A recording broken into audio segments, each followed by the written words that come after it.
Morning! Nandito po tayo ngayon sa Springtown Villas, located at Barangay Bukal, Tanza, Cavite. So, ito po si Springtown Villas is located po ito sa sa Tanza. So, napakalapit na area po to. Malapit siya sa Robinson Gentry, SM Tanza, ayun.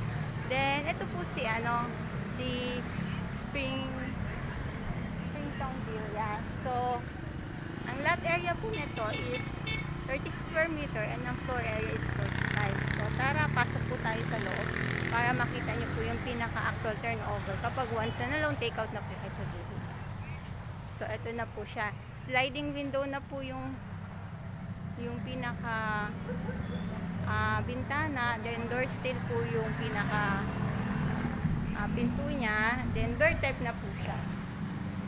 So painted po siya ng white. Ayan.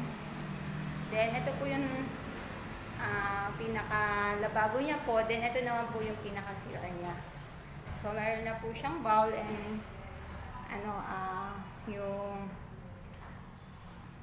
shower po. Ayan. Bird type na po siya. So, ito yung likod niya po. Pag corner kasi, automatic po, yung gilid niya is hindi po siya nakasara. Pero pag in case na inner po, sarado po yun siya.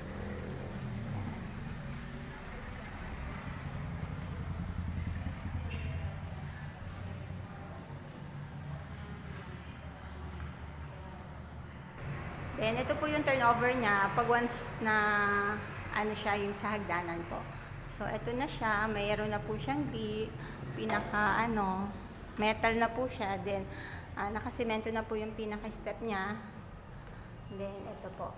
Bear type po siya. Ayan. So, jealousy po yung sa likod niya. Then, sa kung corner po, sa magkagilang gilid is, meron na po siyang dalawang window. Then, sliding window na po yung window. So, provision po ito ng 2 bedrooms. Kaya neto po.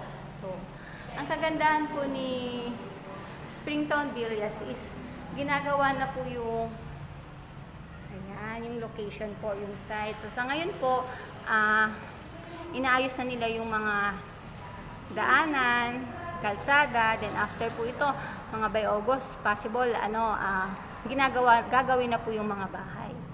Ayan. So, Springtown Villas is, ang reservation niya is 5K. Then, may equity po siyang 57,000.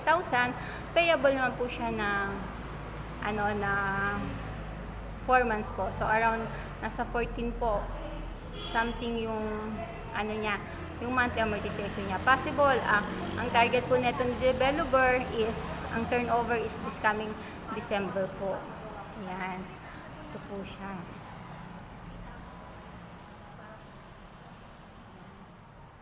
So, more info po, I'm Joy Villaro.